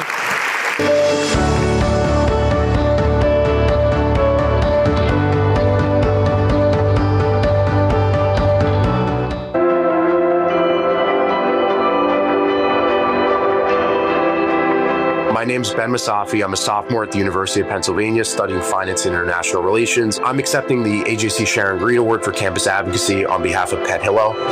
As a freshman in college, first month, it was chaotic. There was an emergence of a Palestine Rights Festival where we had Roger Waters coming to campus and speak, purposely done on Yom Kippur as well. 2 weeks after was October 7th, and so we were just completely thrown in. The encampment was made up of students and mostly non-students who were openly supporting Hamas, the PFLP, Iran, and other terrorist organizations that vowed to eliminate the Jewish people, the state of Israel, and the United States.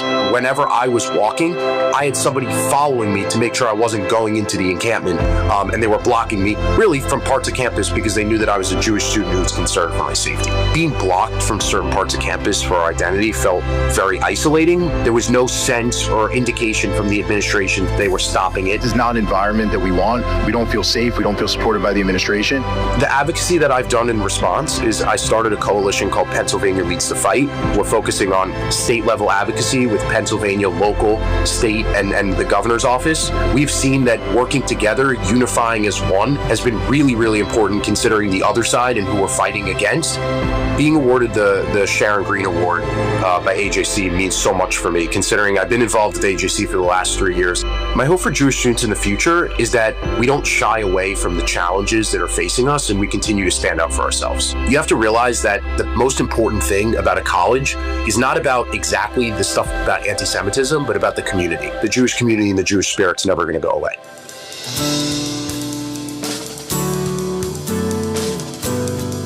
I'm Jacqueline Sneke. I'm the president of the Latin American Federation of Jewish Youth.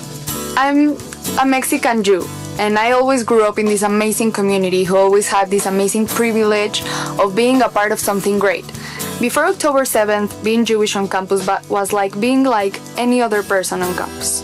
But when October 7th got to be that real, anti-Semitism started to come out of the water. I saw that we had to strengthen our presence and to strengthen our identity, and that's when we started to create different support groups to spread the actual information of what Israel is, what Jewish life is, and not to keep people without actual knowledge of who we are. The Latin American Federation of Jewish Youth focuses on being one united front for Jewish people around Latin America. We have Mexico, who has never experienced like a big amount of anti-Semitism and are very proactive on this end. But on the other side, we have Chile, who has the biggest Palestinian community outside of the Middle East. But we also have Puerto Rico, who has a small Jewish community and have different needs than Mexico or Chile or Argentina. You have a voice and you have to make it heard. You have something that is very special and no one else has. You have a Jewish identity and you are part of something amazing. Make it noticeable. Make it a part of you and carry it everywhere you go. Gracias al AJC por darnos la oportunidad de formar parte de algo tan grande y tan impactante. My name is Daniel Solomon. I am a junior at Brown. I'm accepting the Sharon Green Award on behalf of the Chabad of College Hill. The Jewish community at Brown is thriving. Of the Ivy League schools, Brown is the only one with a rapidly increasing Jewish population. So much of what we've been trying to accomplish at Brown is the concept of understanding and really trying to make sure that people understand anti-Semitism, its symbols, how it spreads and how it permeates. I was recently giving a campus tour as a public art tour guide, and one of our statues had a keffiyeh on it, and the protocol is to report it to Brown's Department of Public Safety, which I did. Police officers didn't understand that this was a keffiyeh. They thought it was a scarf, to which they responded, maybe the statue is cold. I think that it's incredibly important that we use these opportunities to take a step back and really work towards mutual understanding and towards education and awareness. Students have freedom of expression. However, safety of students, Jewish students and otherwise, have absolute right to be safe on their campus, to not feel discriminated on their campus, and that is the most important factor moving forward. Last school year, a proposal associated with BDS, the Boycott, Divestment and Sanctions movement, was brought upon on Brown's campus.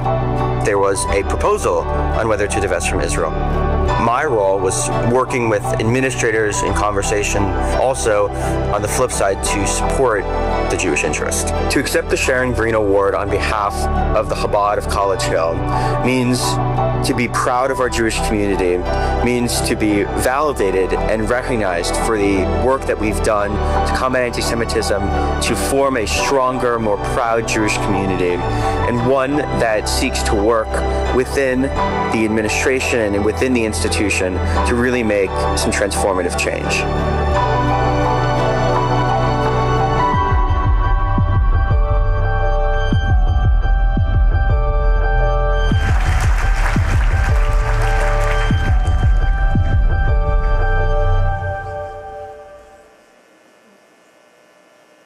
Please welcome AJC National Leadership Council members, Bill and Susan Green.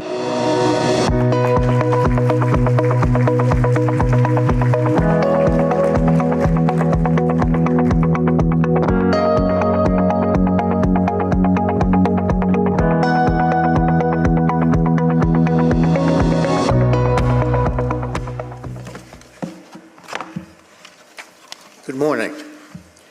I'm Bill Green. This is my wife, Susan Feinberg Green. In just a moment, we will meet the remarkable students featured in the powerful video that we all just saw. But before we do, we want to share a bit about the legacy of my late wife, Sharon Green, and why this award is so important to our family. After Sharon passed away, far too young at the age of 42, our family established this award in her memory to honor young students whose courageous stand for the Jewish community on the college campuses. Sharon cared deeply for others in a professional career as a psychiatric occupational therapist and as a social worker specializing in grief counseling, where she worked at New York Hospital and the Bedford Correctional Institute.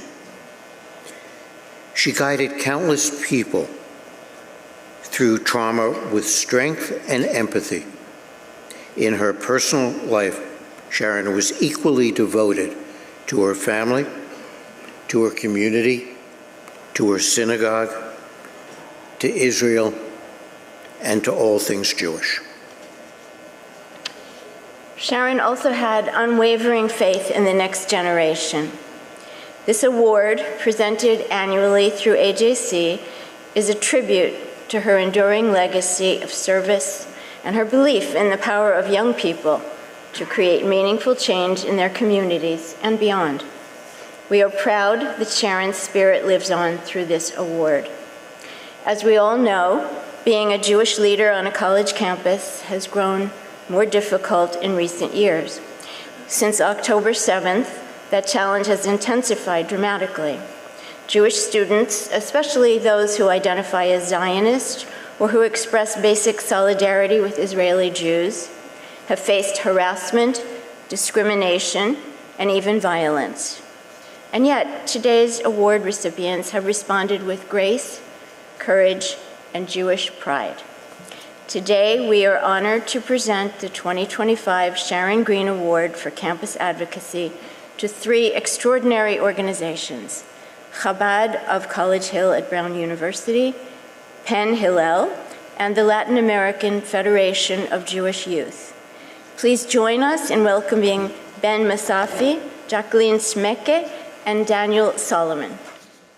Good morning, everyone. I would first like to thank AJC and the Green family for bestowing upon me this great honor.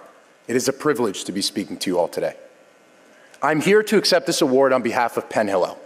Since October 7th, the staff at Penn Hillel have been the backbone of Jewish advocacy efforts on campus and have worked tirelessly to keep us safe. None of my work would be possible without the support of Penn Hillel.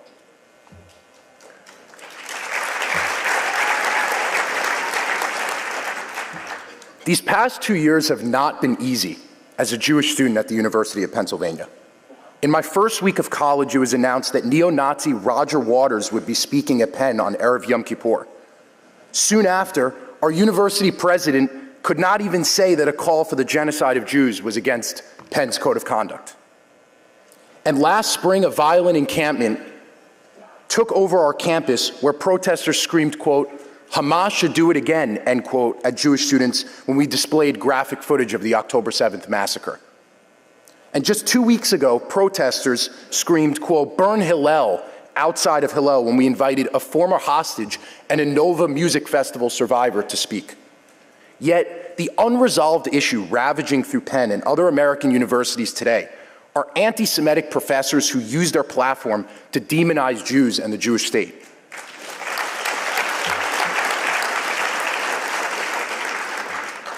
One professor in the political science department, where I'm majoring in, tweeted, quote, "Playing the victim is what Jews are best at," end quote, and praised Hamas for how nice, quote, they treated the hostages. Another professor taught an Arabic literature course about, quote, resistance, and assigned readings authored by Hamas and PFLP terrorists. Both professors have received no condemnation or punishment from the university. Unfortunately, anti-Semitism is still alive and rampant at Penn, and it hurts to know that I go to class with, and I'm often taught by, people who actively use their platforms and positions of influence to demonize Jews and our right to a state and a homeland. Like every other group, myself and other Jewish students deserve a right to live and study freely on campus without fear for my safety or my ability to display my Judaism freely. Despite these incidents, I stand here today optimistic for the future. UPenn's Jewish community is stronger than ever. Penn Hillel has engaged over 80% of Jewish students on campus this year, our highest percentage ever. I'm actively working with the Penn administration to pass new open expression guidelines, increase Jewish student representation in our student government, and ensure that the student body knows that Jewish students are going nowhere.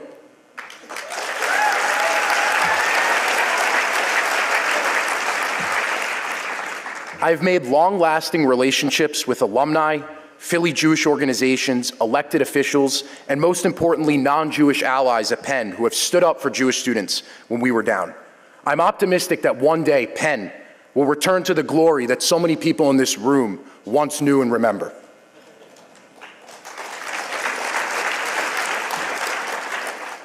Last summer, I started a coalition called PA Leads the Fight, where I've engaged dozens of students from 10 Pennsylvania universities united to fight anti-Semitism in Pennsylvania.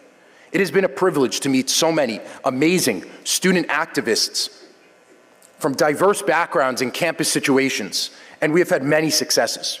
Currently, we are fighting to recognize the International Holocaust Remembrance Alliance working definition of anti-Semitism in the Commonwealth of Pennsylvania, to ensure that anti-Semitic misconduct at universities is handled quickly and effectively. We cannot be alone, and the only path forward is when Jewish students are together, collaborating, and being strong. Jewish students need to take their campuses back and not surrender to the fringe anti-Semitic students and professors that continue to harass and exclude us. I want to again thank AJC for always supporting Jewish students. Last summer, I was in the Goldman Fellowship Program, and this year, I have the honor of serving on AJC's Campus Global Board, where I built relationships with Jewish students around the world to create joint advocacy strategies. I also want to thank AJC Westchester Fairfield Regional Office for being my first introduction to all AJC has to offer.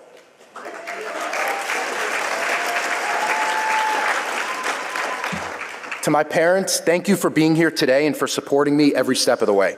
Thank you for prioritizing Jewish life in my upbringing and making it an inseparable part of my identity.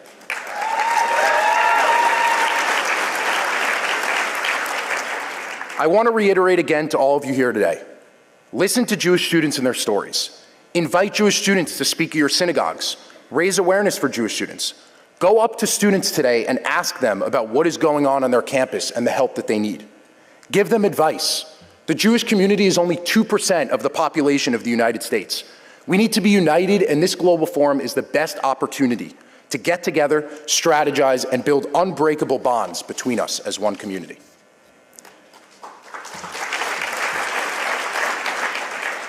I can guarantee you all that Jewish students in 2025 and beyond are strong and unbreakable. And to my fellow Jewish students from all around the world who came here today, be strong, do not back down. Know there is a way out of this, and you have all these amazing people here behind you, ready to fight for you and your safety. There is a reason you are all here today. Know that you are fighting the good fight, and we will win. Thank you. Dear leaders, friends, and Jewish family, standing here today at AJC Global Forum is a great honor and a deep responsibility. This award is not just for Fechla, but instead it's for every young Jew who has chosen courage over silence, identity over fear, and action over apathy. For years, I asked myself, what does it truly mean to be Jewish? I thought the answer was in religion, in my family's history, or in my connection to Israel. But I realized something deeper. To be Jewish is to carry a light passed down through generations, one that we are responsible for keeping alive. October 7th was a turning point. For the first time, my generation felt what it means to live through a moment that shakes the very core of our identity. What we thought only happened to our grandparents or great-grandparents was now happening to us. But if history has taught us anything, it's that we are not a people who surrender. So we stood up, we showed up, and we lit our flame even brighter. The Latin American Federation of Jewish Youth, or FEJLA, was once an organization that had been inactive for years. It wasn't until 2024 that we realized how desperately we needed to bring it back to life. Why? because many young Jews in Latin America were feeling lost, struggling to understand their place in their universities, their communities, and their countries. Latin America is vast, and many of our communities are small and distant from one another. But through FEJLA, we are bridging those gaps. Just this month, in partnership with AJC, we kickstarted our first online fellowship, where we are equipping young Jews from 5 Latin American countries to become no longer bystanders, but upstanders who fight to make their communities more vibrant, tolerant, and free of anti-Semitism.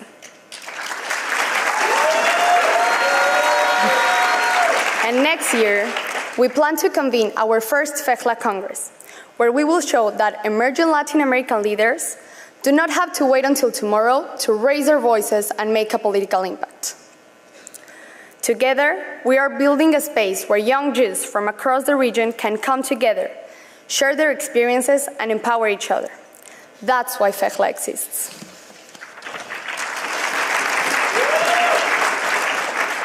Look around you.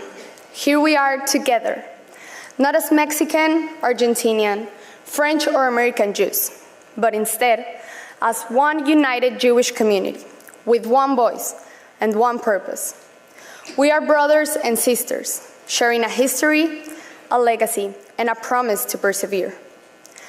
To my fellow young Jews, I say this: the future is in our hands.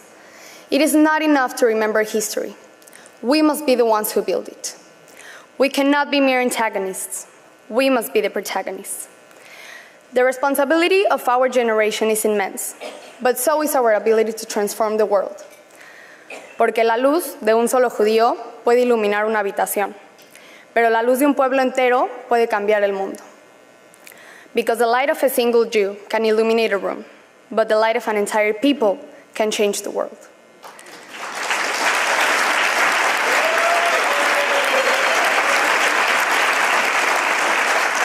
Thank you, Green Family, AJC, Campus Global Board, Vila, and all those who believe in us. We are especially inspired by AJC's unwavering commitment to Latin America and its Jewish communities. It is truly meaningful to share this stage with President Santiago Peña and Tabata Amaral, member of Brazil Chamber of Deputies, a testament to the importance of building strong bridges in our region.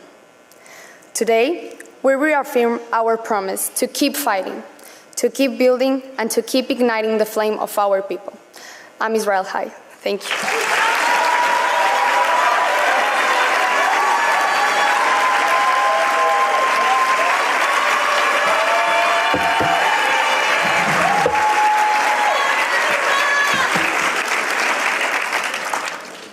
I am truly humbled to be with you this morning, and I would like to express my gratitude and appreciation to the Green family and the American Jewish Committee for this incredible honor.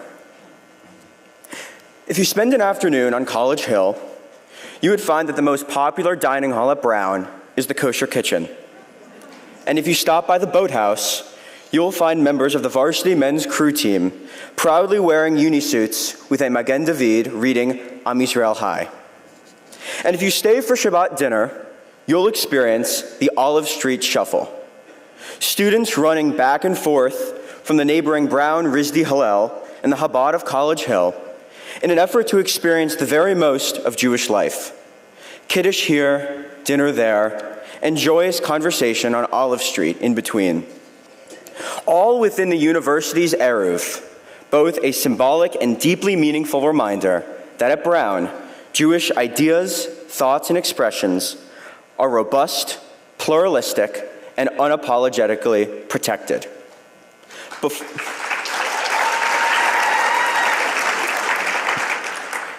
And before you today, I have never been more proud to say that I am a Jewish student at Brown University.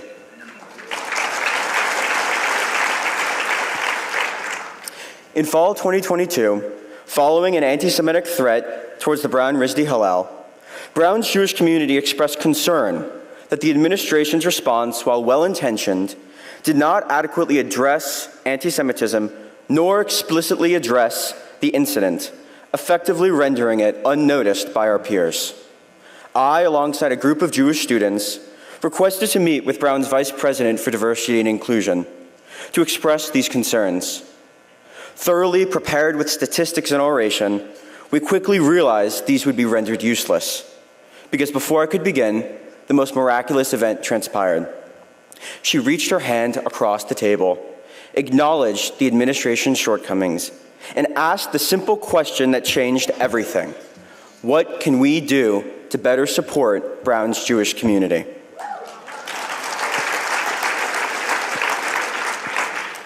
In that moment, the Student Organizing Committee on Anti-Semitism was formed, establishing a collaborative, meaningful, and productive partnership rooted in the idea that education and mutual understanding dispels anti-Semitic ignorance and baseless Jewish hate. In just one semester, we developed interdisciplinary programs like the Conference on Anti-Semitism and Anti-Black Racism, conducted rigorous institutional research on Jewish life and anti-Semitism, and brought robust speakers to Brown's campus, including AJC Director of Academic Affairs, Dr. Sarah Kudin.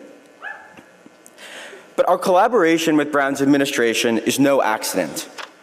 Much like when Roger Williams founded Rhode Island, Brown was the first American university to formally ban religious tests for admission by virtue of its charter in 1764.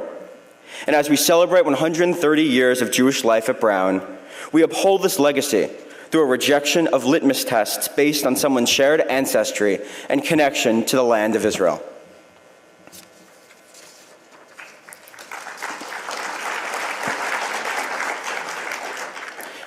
Despite our proactive and earnest efforts prior to October 7th, Brown was not immune from the tidal wave of anti-Semitism seen on college campuses across the country and indeed around the world.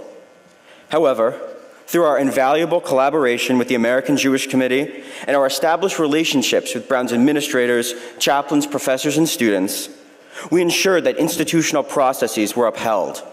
Students have an obligation to adhere to policies and principles designed to protect and hold us accountable. We thoroughly confronted where freedom of expression, the bedrock of any great university, meets anti-Semitic hate, which must never be tolerated or normalized. The premise that if Jewish students are unsafe, the speech around them is not free, for it is hate.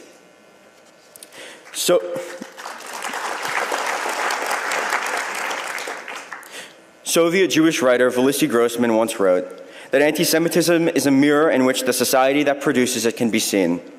It is through this perspective that we now look deeper towards the issues plaguing such baseless Jewish hate. Students must learn to play in the sandbox and to share blocks, to hold difficult conversations, to challenge deeply held beliefs, and to constructively debate one another. A college campus should and must be a place where students are constantly challenged intellectually, but never physically. We must continue to counter misinformation with nuanced and objective truths. We must advocate for robust and unencumbered lectures, scholarship, and teaching. We must learn to respect each other and the community we share. And as today marks the start of my term as president of AJC's Campus Global Board, know that this will...